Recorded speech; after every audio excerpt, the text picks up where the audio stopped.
Il est temps de remonter véritablement vers la frontière Mexique-États-Unis. Et c'est 1300 km de route à faire.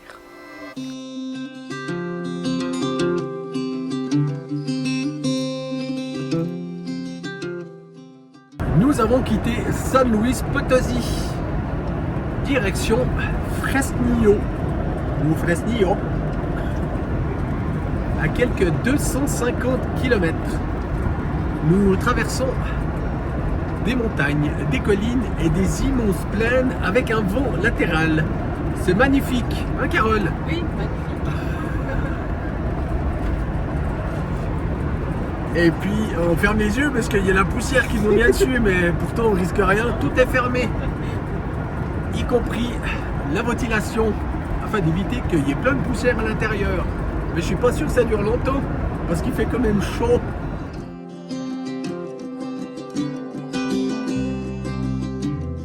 Il nous faudra, parce que comme vous pouvez le voir, nous avons bien passé la frontière. Mais le but est justement de vous expliquer comment nous avons passé cette frontière.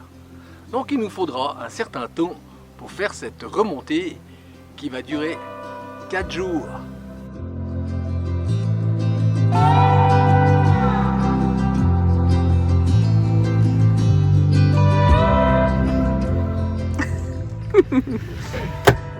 Ouh.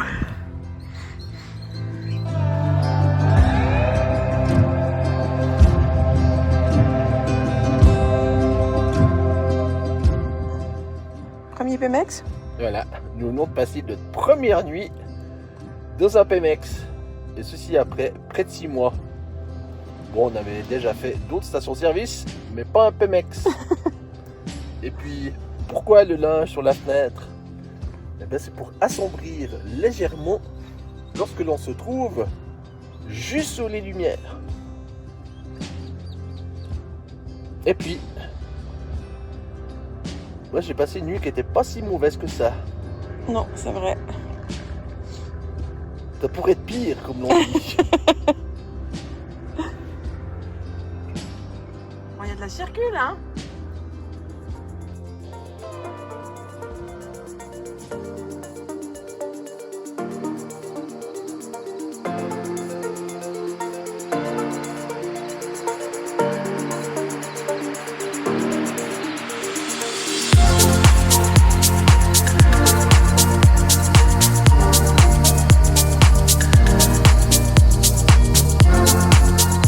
Nous aurions pu raccourcir celle-ci, soit allonger les trajets.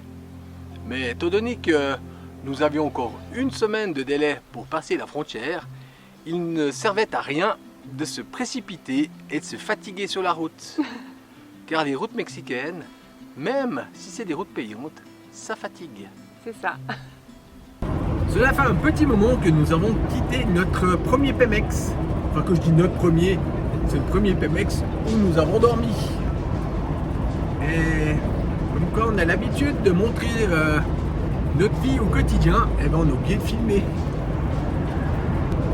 La route que nous prenons en direction de Chihuahua, et oui, comme la chanson de Gigi Bobo, Chihuahua, est tout simplement magnifique. Pas la route, les paysages qui changent à tout bout de champ, semi-désertiques, des fois verts, quasi des oasis. Et puis là, une succession de montagnes et de collines sur une route un peu bosselée.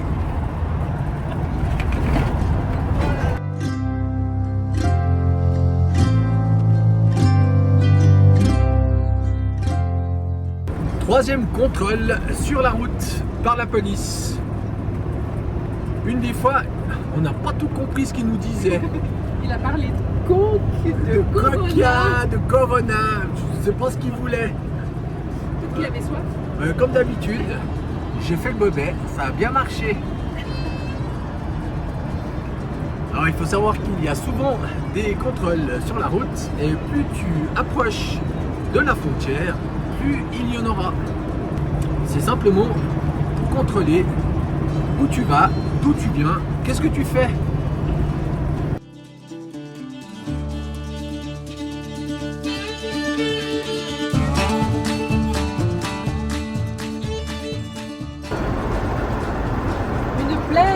de vue, on se croirait en Afrique. Pas tout à fait nous-mêmes. Hein.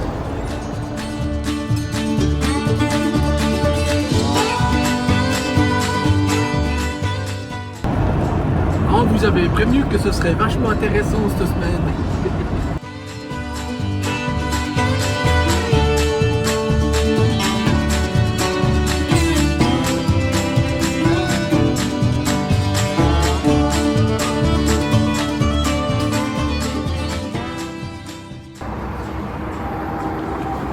Et oui, nous voilà donc entre les voies d'autoroute.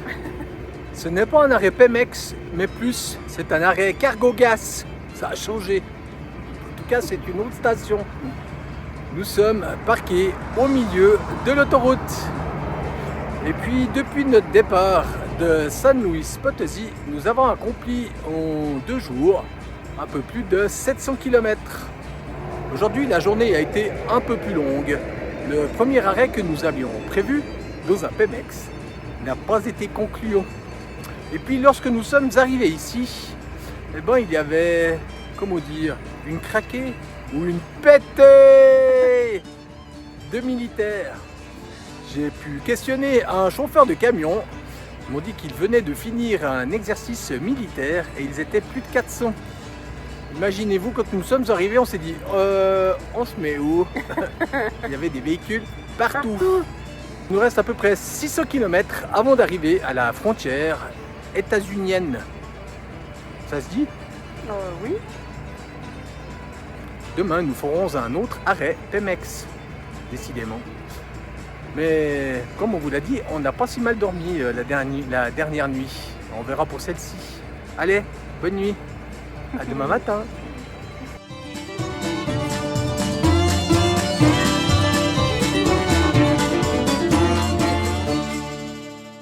Cela représente quand même 3 à 4 heures, voire 5 heures de route par jour. Sur des routes mexicaines toujours pleines de trous, comme on vous l'a dit tout à l'heure. Ce qui est déjà pas mal. Oui. Il est presque le petit matin, il est déjà 8 heures. Et puis nous nous réveillons donc sur cette aire de station Pemex. On peut voir qu'il y a encore pas mal de camions. Et surtout qu'il y en a eu quelques-uns qui sont venus s'installer sur cette place en terre ou sable, ça dépend. La nuit fut moyenne, on dira. Je ne peux pas dire que ce soit calme, mais on arrive tout de même à dormir. Ce qui est un paradoxe avec le nombre de camions qui circulent sur cette autoroute, ainsi que le bruit que font les camions. Et puis peut-être le plus ennuyeux, c'est surtout que le camion s'arrête pas très loin de toi et qu'il laisse tourner son moteur un sacré bout de temps. Bon allez, nous continuons aujourd'hui notre route en direction de Chihuahua.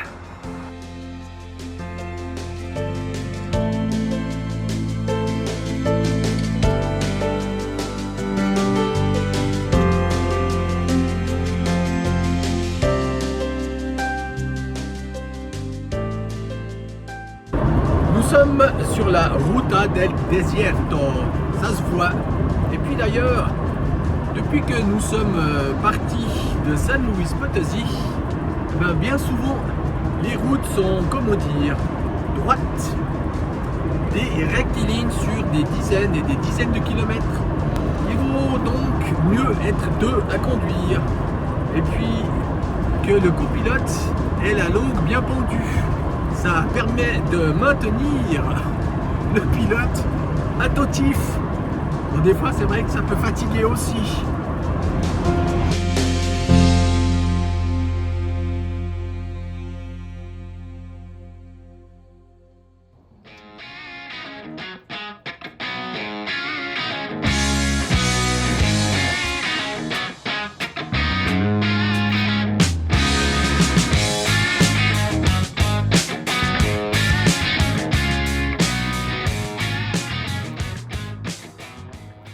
Qu'on finisse tous les légumes et les fruits, c'est ça? C'est ça. Dernier soir au Mexique. Et puis, si tu veux passer la frontière entre le Mexique et les États-Unis, il faut éviter de ramener, enfin il faut éviter de prendre avec toi certaines choses de ton frigo et ailleurs. Tu peux éliminer tout ce qui est fruits et légumes. Donc ce soir on va se gaver de fruits et légumes. Il faut aussi éviter tout ce qui est graines par exemple ou des cacahuètes. Ceux sont bien sûr emballés dans un sachet prévu à cet effet.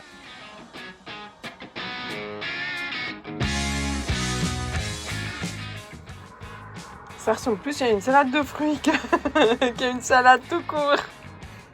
Mais il reste encore un avocat, un bout de concombre, de la mangue, orange, citron. Même si le fromage est autorisé, on va finir le fromage, ça va faire un peu bizarre. Et du pamplemousse. Et puis pour revenir au fromage, il faut dire qu'on a seulement 2 kg de fromage à fondu avec nous, plus du fromage à raclette. Donc je pense que ça devrait suffire côté produits laitiers. J'espère qu'ils vont pas nous embêter avec ça. On verra bien. Et finalement les restes, c'est parce que depuis que nous sommes partis de San Luis Potosí, nous n'avons fait que des Pemex ou des stations-service. Et souvent, dans ce genre d'endroit, tu trouves un seul magasin qui s'appelle Oxo. Et oui, allô Oxo, ici la terre.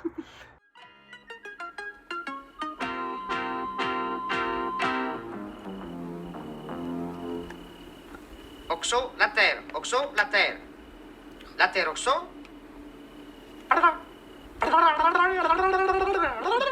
Et chez Oxo, eh ben, il n'y a pas de fruits et il n'y a pas de légumes. Nous avons quitté ce qui devrait être notre dernier Pemex de la saison 2023-2024. Direction Ojinaga, à la frontière des États-Unis. La ville qui se trouve de l'autre côté s'appelle Presidio, environ 200 km jusque là. Carole est sereine. Moi j'avoue que j'ai une petite appréhension au passage de la frontière avec la réaction de ces agents de l'immigration dont on ne sait jamais à quoi s'attendre. Allez, tout va bien se passer. Et puis pour résumer notre dernière nuit sur ce parking, au début de soirée, ou plutôt aux alentours de 23h, comme d'habitude, comme des bruits de voitures de course sur un circuit, ou alors comme une course de côte dans la montagne. Ça résonnait vachement bien, mais de nouveau, ça a duré une petite heure et c'était fini. Il y a des trous.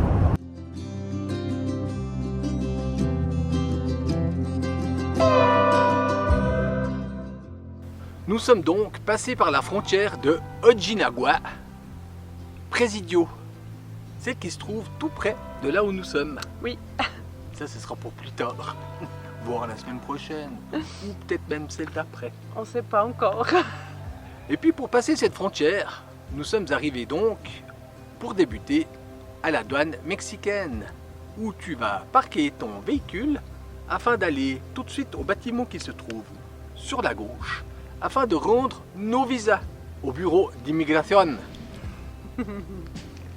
Ceci a quand même été assez rapide, car en 20 minutes, c'était réglé. Et nous avions 2 FMM, ou plutôt 1,5. Celui que nous avions fait lors de notre passage terrestre à Farenosa, et le petit fichet que nous avions reçu lorsque nous avons débarqué à l'aéroport de Mexico, avec lequel nous devions aller sur internet pour remplir nos données. On a essayé une demi-douzaine de fois. Ça n'a jamais fonctionné. C'était marqué sur le site. Oups. Oups, erreur. Enfin bon, bref. Nous avons posé la question au sujet de ce petit fichier à l'agent d'immigration qui a fait ok, donc on l'a quand même gardé pour la prochaine fois, on sait jamais. Alors lui il l'a gardé, ou nous? Non, c'est nous. Ah ouais, c'est nous qui l'avons gardé, c'est juste. Mais on avait fait des copies de tout au cas où. Lui il a gardé les anciens. Lui il a Enfin, gardé les les terrestres. anciens, voilà, les terrestres, il a enlevé les petits fichiers terrestres, voilà. Et ça marche, mais moi je suis pas... On est sur un tronc. Attends, je me pousse. Bon, ah, attends. Ah, dis donc, les bâtons, ça c'est cool. Ah, voilà. Cool, voilà. Voilà, il faut varier les plaisirs, donc les angles de vue. Ensuite, passage du pont Payon avec, c'était 58 pesos. Ou 3,40 $. Voilà. Contrôle, d'un premier contrôle sur le pont même par les Américains, Au milieu du pont. au milieu du pont. Tu te demandes d'ailleurs pourquoi il y a un contrôle au milieu du pont. Parce que de toute façon, tu te fais contrôler à la sortie. C'est ça.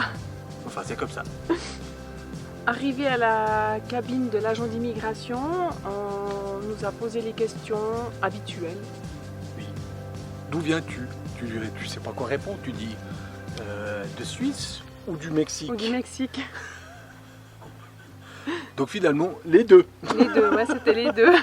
Ensuite, bien entendu, il nous pose la question de savoir si on a des fruits, des légumes, si on a des médicaments, si oui, à quoi servent ces médicaments, si on a des armes devant, style couteau ou ce genre de choses. Ou même Et- derrière. Ou même derrière.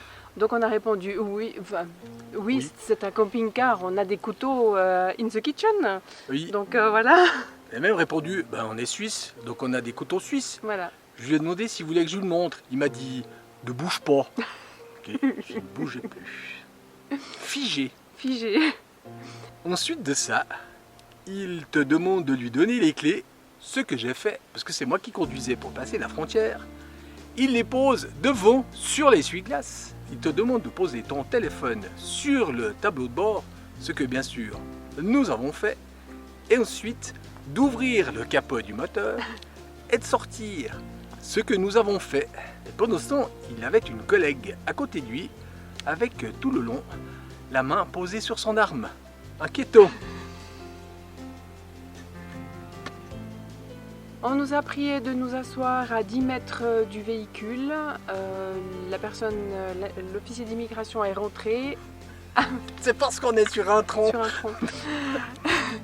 L'officier d'immigration est rentré dans le camping-car, a tapoté sur le devant, sur les côtés, enfin a tapoté un peu partout parce qu'il, je suppose il cherchait des cachettes La de drogue. Savoir si nous faisions les mules. Ouais, c'est ça, mais il n'y avait pas de chien. Même si on était tu. Il n'y avait pas de chien. Et une fois que c'était fait, il a averti la dame qui avait la main sur son revolver que tout était en ordre. Et on a pu rentrer dans le véhicule et partir. Ouf. Enfin, surtout pour moi. Oui, parce que moi, je me pose beaucoup de questions. Surtout qu'il s'agissait du premier passage à une frontière terrestre entre le Mexique et les États-Unis. Et on ne sait jamais à quoi s'attendre, surtout avec ce qu'on a pu voir ou lire sur certains voyageurs et ce qui leur est arrivé.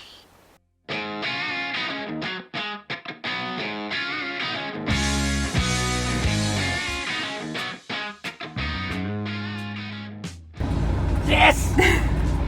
Nous voilà aux States! Ah là là, j'ai transpiré moi.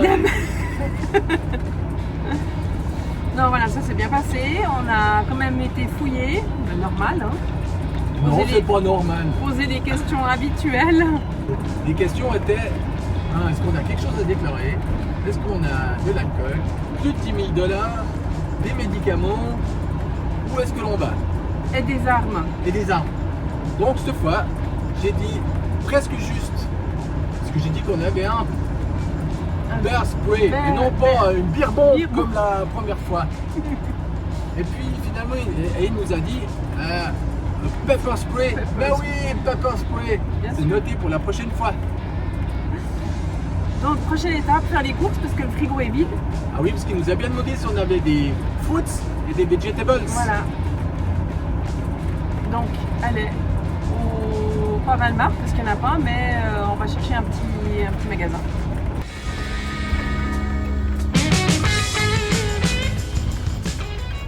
Je crois bien que c'est le seul supermarché qu'il y a dans la ville. Enfin, supermarché, je peux appeler ça supermarché. Il est 15h43. Bon, on a perdu 1 heure. On n'a pas encore mangé. Donc quels sont Toto? Nous avons perdu 1 heure. Nous avons on a changé d'horaire en fait. Et on a fait des courses. Passé les douanes, tout ça en combien? 2 heures je pense, à peu près 2 heures. Et maintenant c'est l'heure de manger, c'est très diététique. C'est le seul restaurant qu'on a trouvé ouvert. Subway.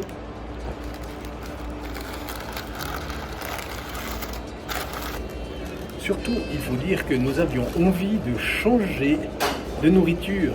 Parce que étant donné que nous sommes à Presidio, et en bordure du Mexique, il y a encore passablement de restaurants mexicains avec des burritos, des tacos, des quesadillas et todos. Mais on voulait changer.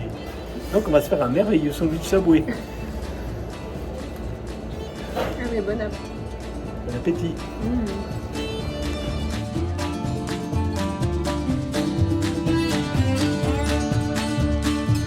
C'est pour faire plus, toi. Tu veux pas courir? Il veut pas courir.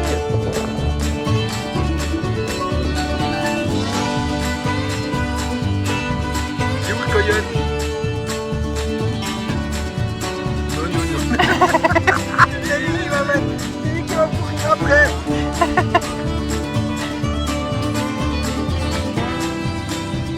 Attaque et pas bip bip.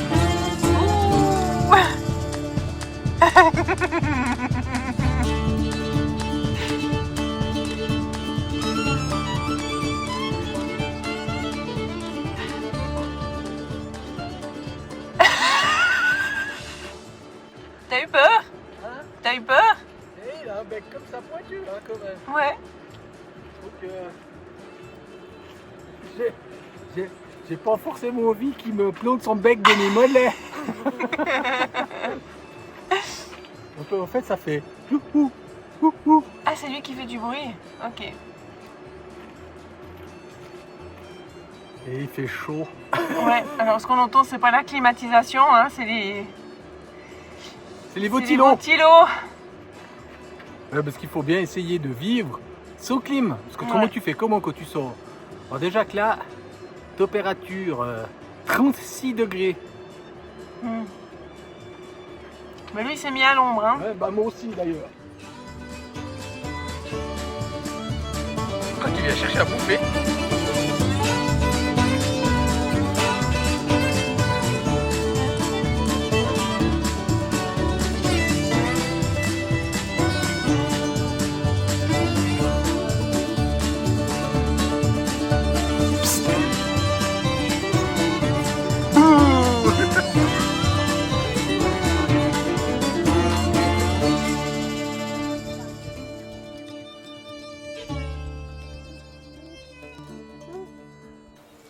Par contre, une chose est certaine, c'est que on imagine, on pense, on est quasi certain qu'avec un Visa B2, c'est beaucoup plus facile. Car, tu n'as pas besoin de remplir ton I-94 et surtout de le payer. C'est ça. Donc c'est déjà une étape de moins. Et sur ton Visa B2, il est bien marqué que les entrées sont multiples. Ouais. Et que toutes les questions ont déjà été posées. Bah, de toute façon, il les repose automatiquement, quoi. Oui. Et voilà, Il faut bien qu'il fasse son travail. c'est ça. J'avais une bête sur mon Oui, pied. j'ai aussi une bête. Le soleil se couche. Et pendant que le soleil se couche, eh ben, nous voilà à nouveau pour une période de 6 mois, ou plutôt 178 jours aujourd'hui, aux États-Unis. La peine était à l'équilibre et pourtant j'ai rien vu. Mais on a des bateaux. Qui sont pas à nous. On a les bestioles qui commencent à nous courir dessus. Oui, puisque le soleil se couche, donc hop, là. Donc, on va y aller. On va y aller. Il est temps de vous dire au revoir. À tout bientôt. À tout bientôt. Une des prochaines vidéos, on vous rappelle, c'est sur le budget 6 mois au Mexique. Aïe, aïe, aïe, aïe, aïe.